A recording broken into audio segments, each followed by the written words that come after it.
All right, everyone. So today we're going to be doing 1.5, which is Introduction to Polynomials. So the first rule that we're going to talk about is the product rule. And the product rule states that if you have a base, common base like a, to some power m, times the same base to another power, such as n, what you do is you keep the base and you add the exponents together. A real-life example of this would be if you have 5 to the fourth times 5 to the third, that's equal to 5 to the 4 plus 3 to the 7th. Now the quotient rule states that if you have some common base like a to the m power divided by a to the n power, then you would subtract numerator exponent minus the denominator exponent.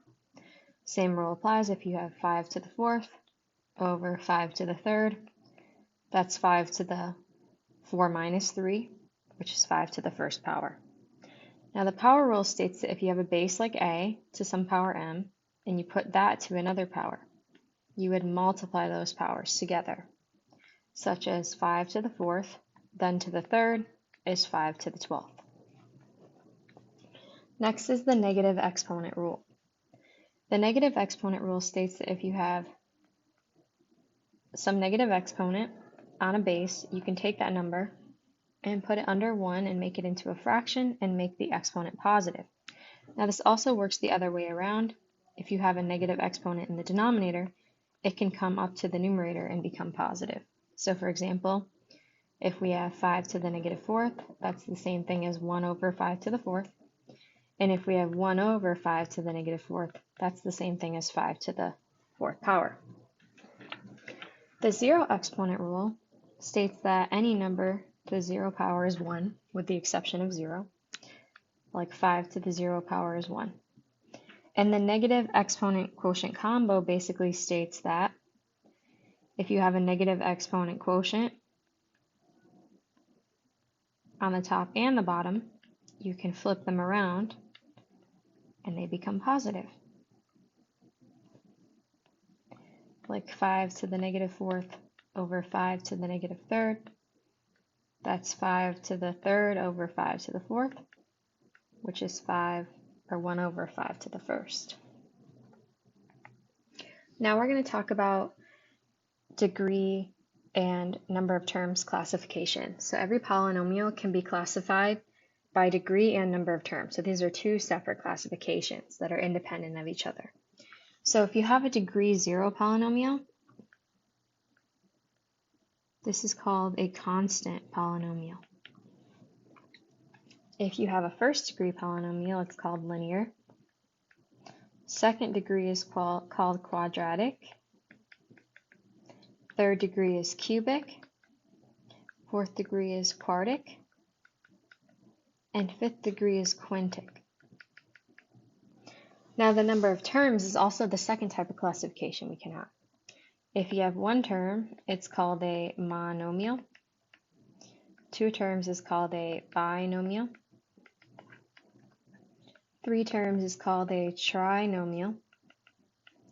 Four terms is called a polynomial. And anything 4 and beyond is just called a polynomial. Poly meaning many.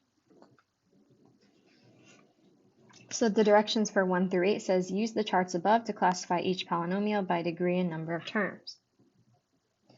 So here looks like we have two terms and they can't be combined. We are in standard form. So the degree is going to be based on the highest exponent. In this case, there's only one variable and it has an implied exponent of 1. And if we look at the chart, it says that 1 is linear. So this is a linear binomial. This one here is in descending degree order. We look at the highest exponent. That's 5. That's quintic. 3 terms. Terms are separated by addition and subtraction. That's a quintic trinomial. Next we have 24, one term. See how it doesn't have an exponent. of any type, and it doesn't have a variable of any type. So that's just constant. So when you don't have a variable at all, constant, monomial, single term. So they will always have two classifications. Here we have the highest exponent of 3, which is cubic, and we have 1, 2, 3, 4 terms. That's a cubic polynomial.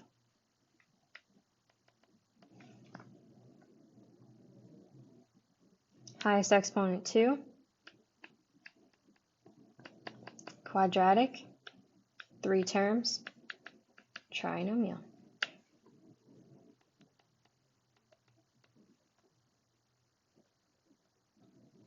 Power is 4, quartic, 1 term.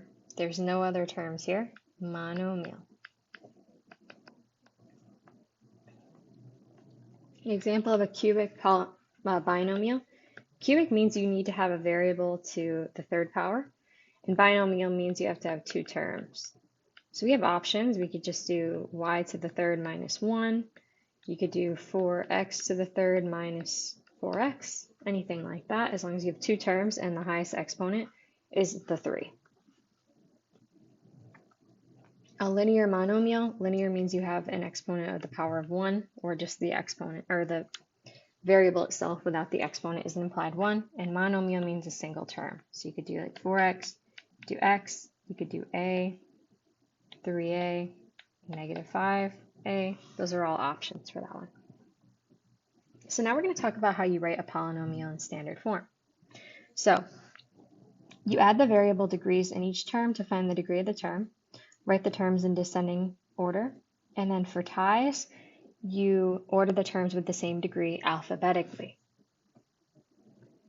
So as you can see here, we have 1, 2, 3, 4, 5 independent terms. The highest exponent is the 5. We have negative c to the 5th. We move on to the next highest number, which appears to be 3. Then we have the 2.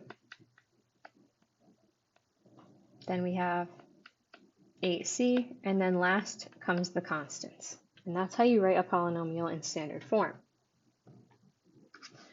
Next, what you do here is see how there's 2 variables present, and that's 1 term still. So this is all still 1 term because there's no addition or subtracting separating those variables. So if I were to add these together, that gives me, this term alone has a degree 4. This is a degree 4 term, 2 plus 2.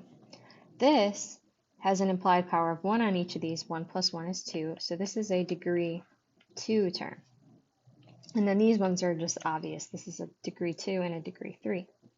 So of course the degree 4 term is going to come first because that's the highest number we found. And then the degree 3 term. Now these 2 terms have a degree of 2, a tied degree. So what you do is you go in alphabetical order. A comes first, and then B. Now for the next one here,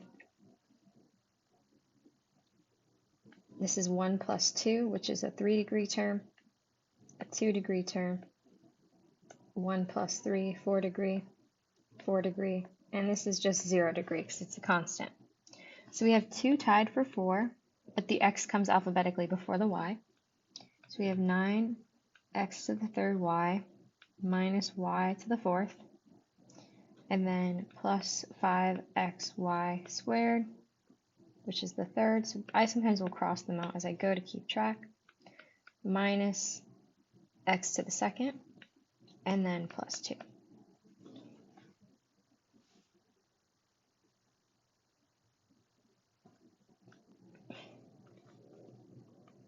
So the next one we have are introducing polynomial operations. So we can do operations with these rules that we've been discussing. So use exponent rules to simplify each polynomial expression below. So here, we deal with the numbers first. 7 goes into 14 2 times. Now once you've dealt with the numbers, you're going to move on to the variables. So this is the quotient rule. Quotient rule states that you take the base, because they have the same base x, and you subtract the exponents, top to minus bottom, which is going to be 7 minus 4, which is 3. And then y to the 9 minus 6, 3. Here, as you can see, we have a power of 0, and we know that anything to the 0 power is 1. So we don't have to worry about that term at all because 1 times 3 is just 3, so it doesn't change anything. Now on the next step here, you see that we have this negative exponent, and we learned that the negative exponent rule states that anything that has a negative exponent can come up to the numerator if it's in the denominator, and it becomes positive. So this is what we're left with. Now I have to apply this power onto the 9 and the b. So that gives me 3ab times 81b to the second. You have to apply it to the 9 and the b. I'm now going to multiply the 3 and the 81, which is 243. The a, there's only one a, and then we have the product rule. B to the first times b to the second is b to the third. You add the exponents. Now we have a power to power rule on the top and the bottom, so we have to apply this power to everything on the top and everything on the bottom. So 20 to the second power is 400. Negative 1, this is power to power rule, times 2 is negative 2. Negative 5 to the second power is 25. And then power to power rule, 3 times 2 is 6. Now we can simplify this portion here, which comes out to be 16. And then here we can simplify by the fact that when you have a negative exponent, you can bring that whole term down to the bottom. So we just have the 16 left on the top, and then this went away because it was divided. The 25 is no longer there because 25 went into the 400. We're left with x to the 6, which was already in the bottom, times the x to the second that went down to the bottom because of the negative exponent. Now we just have the product rule, which states we add those two together, and we get 16 over x to the 8. Your final answer should never have a negative exponent, okay? Now on to multiplication. We multiply the numbers. We multiply the letters. There is no other y. And w squared times w is w to the third. Multiply the numbers. Then we multiply the variables. Multiplication of two variables, we add the exponents. Negative 3 plus 5 is 2. That sum comes out to be negative 3. And then because it's a negative exponent, this whole term has to go down to the denominator to be made positive. This is the power to power rule. Everything, you have to apply that power to every single item in that term. Negative 3 to the third power is like negative 3 times negative 3 times negative 3, which is negative 27. Product rule, not product rule, power rule says we multiply. Multiply. So you have to know the difference between when you multiply the powers and you add them. So a little trick is if you have a power on the outside and it's being applied to anything on the inside, that's when you multiply. When you have like y to the second times y to the third, that's when you add, when you have two of that same base written out. Now we're going to simplify polynomials. So when you see that subtraction sign between them, you have to distribute that negative. I drop the parentheses on the first one, and I distribute that negative sign. Now I just combine like terms, which I marked out for you. That's going to be a to the third plus 8a minus 9. When it's addition, you can just start combining terms like terms right away.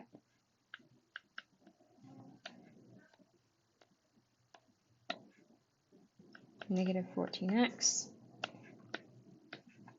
negative 3. And as you can see, this is as simplified as it can be because none of them have the same exponent power, so you can't combine them anymore. And then down here, we're going to talk about simplifying polynomials by multiplying. So this is the same process as FOIL, but the issue is we have a 3 term by 2 term.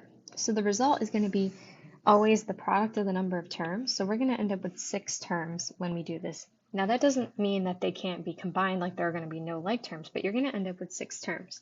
So I like to use the area model here. It's just a little bit easier to keep track of everything. So you know the number of boxes you're going to have is the number of terms times the number of terms. It's going to be a plus 2, a squared plus 3a minus 4. And you multiply the corners.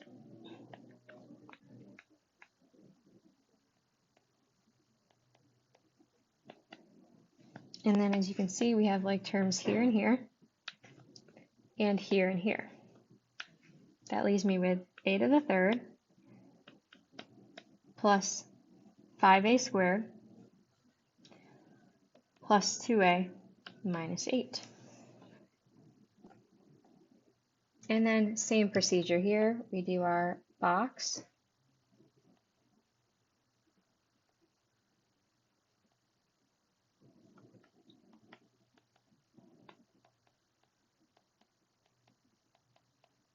Multiply.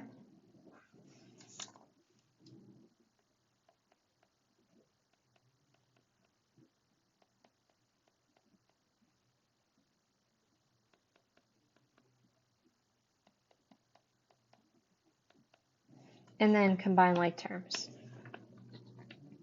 as they come up.